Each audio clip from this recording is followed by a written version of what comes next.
अगर आपने एक बार ये सोया चाप की सब्जी इस तरीके से बना ली ना, तो आप यकीन करना ढाबा रेस्टोरेंट सब जाना भूल जाएंगे और फिर घर पर ही हर बार इस तरीके से सोया चाप की सब्जी जरूर बनाएंगे। एकदम मसालेदार और चटपटी सोया चाप की ये रेसिपी आपको बहुत पसंद आएगी। बनाना भी बहुत आसान है और एकदम नया तरीका बताने वाली हूँ मैं आपको इसको बनाने का। जिसको भी आपने खिला दिया ना, वो यकीन ही करेगा कि आपने इसको घर में ही बनाया है। शादी पार्टियों वाली सब्जी भी आपको फेल लगेगी। चलिए बताती हूँ इसको कैसे बनाना है। उससे पहले hello everyone, welcome my YouTube channel food to you. तो चलिए बनाना शुरू करते हैं। यहाँ मैंने एक बाउल में लिया है सोयाबीन का चूरा। जो सोया चंक्स का चूरा होता है ना, क्रश हुई भी होती है, मार्केट में आसानी से मिल जाता है। वरना आप सोया चंक्स लीजिए और उसको भिगोकर मिक्सी में चला लिए, इसी तरीके का चूरा बन जाएगा। तो मेरे घर के पास मार्केट में सोयाबीन का चूरा ऐसे ही मिल जाता है, तो मैंने यही मंगा लिया है। अब मैं इसको एक बड़े बर्तन में 2 से 3 पानी में धोने के बाद निकाल लेती हूँ। 2 से 3 बार आप इसको अच्छे से धो लीजिएगा। अगर आप सोयाबीन का इस्तेमाल करें इसको बनाने में, तो सोयाबीन को भिगोकर 5 से 10 मिनट जब वो सॉफ्ट हो जाए पूरी तरह से, तब उनको मिक्सी में चला लीजिएगा। जो भी इसमें मट्टी वगैरह, कंकड़ वगैरह जो भी हो, आप अच्छे से 2 से 3 बार धो के अच्छे से मसल कर हाथों से निकाल दीजिएगा। मैं इसको वैसे ही 10 से 15 मिनट छोड़ देती हूँ, ये सॉफ्ट हो जाएगा। अगर आपके पास टाइम नहीं है तो आप इसको बॉईल भी कर सकते हैं, 5 मिनट लगेंगे।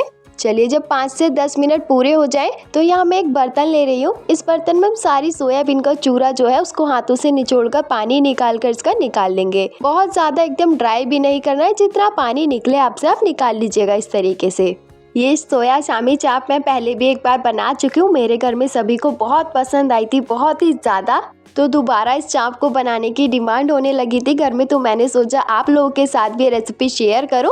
चलिए देखिए, यहाँ पर मैंने सारी सोया चंक्स का चूरा निकाल लिया है। अब मैं इसमें कुछ मसाले डालूंगी। 1 चम्मच धनिया पाउडर और 1 चम्मच कलर के लिए हल्दी पाउडर, लगभग आधा चम्मच के करीब मैं यहाँ लाल मिर्च पाउडर डाल रही हूँ। आप अपने स्वाद के अनुसार डालिएगा। और यहाँ मैं स्वाद अनुसार नमक डाल रही हूँ 1 चम्मच के करीब। और इसमें मैं 1 बड़ा चम्मच डालूंगी अरारोट, जिससे जो चाप हम बनाएंगे घर में ही उससे बहुत अच्छी बाइंडिंग आएगी। अरारोट डालिएगा और 1 चम्मच बड़ा बेसन। मैं यहाँ पर इस चाप को बनाने में बेसन का थोड़ा कम इस्तेमाल करूंगी। आप भी जब बनाओ तो बेसन का इसमें कम इस्तेमाल करिएगा, अरारोट का और ज़्यादा करना। अरारोट से ना इसमें बाइंडिंग बहुत अच्छी आएगी, एकदम क्रिस्पी बनेंगी। जैसे बाजार की सोया चाप होती है ना, सोया चाप के मार्केट में पकोड़े भी मिलते हैं, तो वही टेस्ट आएगा सेम। तो उसके लिए आप बेसन का इस्तेमाल कम करिएगा। बिना पानी डाले आप हल्के हल्के हाथों से इसको मिक्स करिएगा। मेरे को इसमें थोड़ा अरारोट मैं और डाल रही हूँ, 1 बड़ा चम्मच के करीब। और आपको जितनी ज़रूरत लगे इसमें आप अरारोट डाल लीजिएगा। मैं थोड़ा थोड़ा करके अरारोट मिला रही हूँ। इसमें लगभग मैंने 5 से 6 बड़ा चम्मच डाल चुकी हूँ अरारोट। इसमें मिक्स नहीं हो पा रहा तो मैं दूसरे बर्तन में निकाल लेती हूँ। थोड़े बड़े बर्तन में अच्छे से मिक्स हो जाता है। अगर आपको ये सोयाबीन का जो चूरा है थोड़ा ड्राई लगे ना, आप हल्का सा पानी भी लगा सकते हैं हाथों में, बहुत थोड़ा सा पानी डालकर। ये देखिए इस तरीके का आपको मिश्रण तैयार करना है। अब यहाँ पर मैं आइसक्रीम वाली स्टिक ले रही हूँ। अब एक स्टिक पर हम बिल्कुल जैसे चाप मिलते हैं ना, जैसे KFC स्टाइल में चिकन वगैरह मिलते, तो उस तरीके की आपको शेप देखने में लगे, बहुत अच्छी सी। जिन लोगों को नॉनवेज खाने का शौक तो होता है लेकिन बस खा नहीं पाते, या फिर घर में अलाउड नहीं होता, ठाकुर जी रखे होते हैं, ऐसी कुछ सिचुएशन हो जाती है, तो आप ये चाप बनाइएगा। सेम वही टेस्ट आता है और बहुत ज़्यादा अच्छी लगेंगे, आपको पसंद आएगी, यकीन करना। ये देखिए बहुत अच्छी शेप आई है, बिल्कुल परफेक्ट। तो इसी तरीके से यहाँ पर मैंने काफ़ी सारी बना ली है। बहुत जल्दी बन जाती है, बस हल्के हाथ से बनाइएगा। अगर आपने बहुत ज़्यादा टाइट हाथ से दबाई तो उनको स्टिक पर से छूटेंगी, इसलिए हल्के हल्के हाथ से दबाइएगा। आप इनके ऊपर स्लरी में डिप करके कॉर्न स्टार्च की कॉर्नफ्लेक्स लगाकर ऐसे भी खाओगे ना, बहुत टेस्टी लगेंगे सोयाबीन के पकोड़े। चलिए अब बारी आती है इनको फ्राई करने की। तो गैस पर मैंने कढ़ाई रखी है। मैं इनको फ्राई करने में सरसों के तेल का इस्तेमाल कर रही हूँ। आप भी सरसों के तेल का इस्तेमाल करिएगा इनको फ्राई करने में। और इनको बिल्कुल बहुत ज़्यादा डीप फ्राई नहीं करना। जितना मैंने कढ़ाई में तेल लिया है ना, कढ़ाई से आधा इंच ऊपर है बस, तो इतना ही आपको तेल लेना है इनको फ्राई करने में। अगर आपने बहुत ज़्यादा तेल ले लिया इनको फ्राई करने में कढ़ाई में, तो ये कढ़ाई में खुल भी सकती हैं। अगर आप इनको फ्राई करने में इतना ही तेल लोगे तो बिल्कुल परफेक्ट सीखेंगे। अब मीडियम टू लो फ्लेम पर इस तरह का कलर आने तक आप इनको फ्राई कर लीजिएगा। देखते में ही मेरे तो मुंह में पानी आ रहा है, यकीन करना बहुत अच्छी खुशबू आ रही है और कलर भी बिल्कुल परफेक्ट आया। जैसे मार्केट में पकोड़े मिलते हैं सोया चंक्स के, आप ऐसी ही हरी वाली चटनी होती है ना धनिया की, उसके साथ खाइए। जैसे सोया चंक्स के कबाब लगते हैं ना, वैसा ही इनका स्वाद आएगा। चलिए इस स्टेज पर मैं इनको तेल में से निकाल लेती हूँ। ये देखिए बिल्कुल बढ़िया, एकदम परफेक्ट। चलिए नेक्स्ट स्टेप पर आते हैं।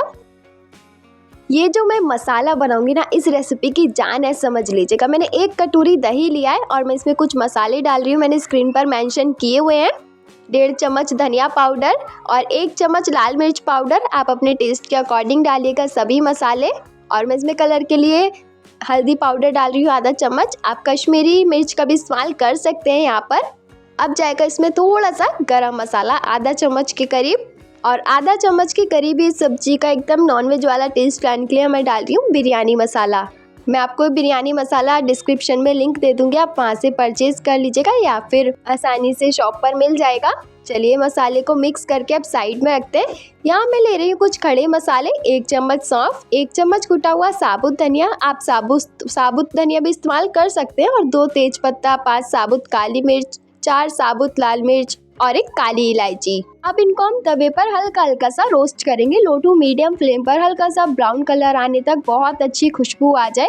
इससे ना सब्जी में एक तो कलर बहुत बढ़िया आएगा और जो खुशबू आएगी ना, ऐसा लगेगा आपको जैसे ढाबा रेस्टोरेंट पर जब आप खाना खाने जाते हो खुशबू आती है ना, अलग ही बाहर के खाने में तो वही खुशबू आएगी। चलिए इस स्टेज पर मैंने गैस बंद कर दिया। अब जब ये ठंडा हो जाए तो एक मिक्सी के जार में डालकर इसको थोड़ा दरदरा सा पाउडर बना लीजिएगा। बिल्कुल फाइन करके, बिल्कुल चिकना सा करके इस मसाले को नहीं पीसेंगे। पल्स मोड पर चलाइएगा, जैसे मिक्सी को रुक रुक कर चलाते हैं ना, इस तरीके से। चलिए लिड लगाकर पल्स मोड पर चलाने के बाद ये देखिए मसाला कुछ दरदरा सा पिसा है, तो आपको भी इसी तरीके का टेक्सचर रखना है। चलिए इसको साइड में रखते हैं मसाले को। अब इसी मिक्सी के जार में यहाँ मैं डालूंगी कुछ टमाटर और हरी मिर्च। 5 टमाटर और हरी मिर्च को इस तरह से कट करना टुकड़ों में। और इन दोनों चीज़ों का भी हम पेस्ट बनाकर तैयार करेंगे। आप इस मसाले को पीसने में पानी का इस्तेमाल मत करिएगा। आप चाहें तो इस मसाले को पीसने में यहाँ पर सोक किए हुए काजू भी डाल सकते हैं, 10-15। सब्जी में थोड़ा शाही टेक्सचर आएगा। चलिए लिड लगाकर इसको भी हम पेस्ट बनाकर तैयार कर लिया। ये देखिए मैं सारा सामान रेडी करके रख रही हूँ ताकि आपको फटाफट से सब्जी की रेसिपी बता सकूँ। सभी मसाले तैयार कर लिए मैंने सब्जी के। चलिए इसको भी साइड में रखकर यहाँ पर मैंने कुछ टुकड़ों में प्याज लिए, इस तरह से लंबी लंबी कट की हुई 5 से 6 प्याज है, मीडियम साइज की। चलिए इनको बारी आती है फ्राई करने की। तो यहाँ पर मैं गैस पर एक कढ़ाई रखी है जिसमें हमने चाप फ्राई किए हैं। उसी तेल में मैं इनको फ्राई करूंगी। जैसे हम डेली सब्जी बनाते हैं ना, नॉर्मल प्याज भूनते हैं, तो उस तरीके से आप प्याज को मत भूनिएगा बिल्कुल भी, क्योंकि कुछ हम खास रेसिपी बना रहे हैं और कुछ नया। तो इसी तरीके से आप सब्जियों में प्याज को भूनकर इस्तेमाल करिएगा। ये देखिए प्याज का कितना बढ़िया कलर आया है। लो टू मीडियम फ्लेम पर फ्राई करिएगा। इसको भी अब तेल में से निकाल लेते हैं। ये बहुत ज़्यादा क्रिस्पी हो चुकी है। जब इस तरीके से आप किसी सब्जी में प्याज डालते हो तो बहुत अच्छा टेस्ट आता है। आप कुछ नॉनवेज वगैरह बनाओ तो इसी तरीके से प्याज का इस्तेमाल करिएगा सब्जी को बनाने में। चलिए यहाँ पर मैंने गैस पर कढ़ाई रखी है। इसमें मैंने सरसों का तेल लिया है। जैसे ही तेल गर्म हो जाए 2 पिंच हींग और 1 चम्मच के करीब जीरा डालिएगा। जीरे को हल्का सा ब्राउन होने देते हैं, चटकने देते हैं। और लो टू मीडियम फ्लेम करके हम इसमें टमाटर वाला पेस्ट डालेंगे। तेल जब बहुत अच्छे से गर्म हो जाए ना, एकदम धुआं निकलने लगे तेल में से, तो आप मीडियम फ्लेम करके तब ये मिश्रण डालिएगा पेस्ट का, वरना काफ़ी छींटे भी आती हैं इस मसाले की। चले अब यहाँ पर हम डालेंगे दही वाला पेस्ट, जिसमें हमने दही और कुछ मसाले मिलाए थे। आप अगर यहाँ तक आ गए हो ना रेसिपी को देखते देखते, तो प्लीज़ लाइक ज़रूर कर दिएगा और मुझे कमेंट करके ज़रूर बताना। पहले आप पूरी रेसिपी देख लीजिए। आपको रेसिपी अच्छी लगे थोड़ी सी भी तो मुझे प्लीज़ कमेंट करके बताइएगा। देखिए अब यहाँ पर जो मैंने भुनी हुई प्याज थी, इसको मिक्सी के में जार में डालकर हम हल्का सा पल्स मोड पर चलाएंगे। थोड़ा दरदरा सा करके पीसना है। जब मसाले में कुछ इस तरह का टेक्सचर आ जाए दानेदार सा, तो यहाँ पर हम जो भी प्याज हमने मिक्सी में चलाई है भुनी हुई, इसको भी डाल देंगे। इससे अब आप मसाले का कलर देखिएगा, बहुत अच्छा आएगा। जैसे शादी वगैरह में रेस्टोरेंट में सब्जी होती है, सेम उस तरीके का। और जो हमने खड़े मसाले भुने थे ना, तवे पर रोस्ट किया था, उनका पाउडर बनाया था। इस स्टेज पर वो पाउडर भी हम इसमें डालेंगे। ये मसाला डालने के बाद जो किचन में खुशबू होगी ना, आप खुद ही अंदाज़ा लगा सकते हो बनाते बनाते कि सब्जी कितनी ज़्यादा स्वादिष्ट बनेगी। जब भी आप ये रेसिपी ट्राई करो ना अपने घर में, तो रोटी एक्स्ट्रा ही बनाइएगा, क्योंकि जो भी इसे खाएगा ना खाता ही रह जाएगा। मैं इसमें थोड़ी सी यहाँ पर हल्दी डालूंगी, आधा चम्मच के करीब, कलर थोड़ा अच्छा आएगा। अब फटाफट से इसको मीडियम फ्लेम पर मसाले को काफ़ी अच्छे से भुनने देते हैं, ज़्यादा नहीं, सिर्फ 2 मिनट के लिए। जब ये मसाला तेल छोड़ने लगे और जो मसाला नीचे बैठ जाए, तेल ऊपर आ जाए, उस स्टेज तक जैसे ही मसाला भुनने लगे, देखिए कितने बबल्स आ रहे हैं ना, तो इस स्टेज पर आप स्वाद अनुसार यहाँ पर नमक डालिएगा, टेस्ट के अकॉर्डिंग। किसी को कम पसंद है और हमने चाप बनाई है उसमें भी नमक डाला है, तो उसके अकॉर्डिंग ही डालिएगा। यहाँ पर जितनी आपको सब्जी में ग्रेवी रखनी है या फिर सब्जी थोड़ी लिपटी लिपटी रखनी है, हम मसालेदार सब्जी बना रहे, तो मैं यहाँ पर बस थोड़ा ही पानी डाल रही हूँ। अब ये पानी पकेगा तो ये ग्रेवी और थोड़ी मसालेदार से और लिपटी लिपटी हो जाएगी। आपको ज़्यादा तरीदार सब्जी पसंद है तो आप यहाँ पर पानी और ज़्यादा डाल सकते हैं। अब हम इस पानी को पकाएंगे, मीडियम फ्लेम कर दिया है गैस का मैंने। अब 5 से 10 मिनट इसको ऐसे ही पकने दूंगी। आप चाहें तो एक बार बीच में चला भी दीजिएगा इसको। जैसे ही पूरे 10 मिनट हो चुके हैं, लिड हटाकर, और ये देखिए पानी बहुत अच्छे से पका है, बबल्स आ रहे हैं इसमें। अब इस स्टेज पर यहाँ पर हम एक एक करके इसमें चाप डालेंगे। आपके घर में अगर किसी को ऐसी सब्जियां पसंद आती हो तो प्लीज़ ज़रूर बनाइएगा, आपकी तारीफ़ होगी बहुत ज़्यादा, क्योंकि जिसके लिए भी ये सब्जी बनाओगे ना, आपकी बहुत ज़्यादा तारीफ़ होगी। अब ये चाप डालने के बाद हम इसको 1 से 2 बार इस तरह से चलाएंगे और मीडियम फ्लेम करके इसको ऐसे ही खुला पकने देते हैं 5 मिनट के लिए सिर्फ। जो ग्रेवी है थोड़ी इसमें चापों में भी अच्छे से लिपटी लिपटी हो जाएगी और पानी भी थोड़ा पक जाएगा। और पकने के बाद ये देख सकते हैं आप, मसाला कितना अच्छा लग रहा है ना देखने में, खुशबू भी बहुत अच्छी आ रही है। आप इस पर बारीक कट करिए धनिया फ्रेश पत्ती डालकर गार्निश करिएगा गर्मा गर्म रोटी के साथ, जिसकी मर्जी के साथ खाना चाहो आप। वैसे मैं सब्जी के साथ मैंने चावल बनाए हैं, बहुत ज़्यादा टेस्टी लगती है सब्जी चावलों के साथ। आप भी जब इस रेसिपी को बनाओ तो चावल ज़रूर बनाइएगा। घर में कुछ खास मौका हो तो उस पर भी आप ये सब्जी बना सकते हो, बहुत टेस्टी लगती है।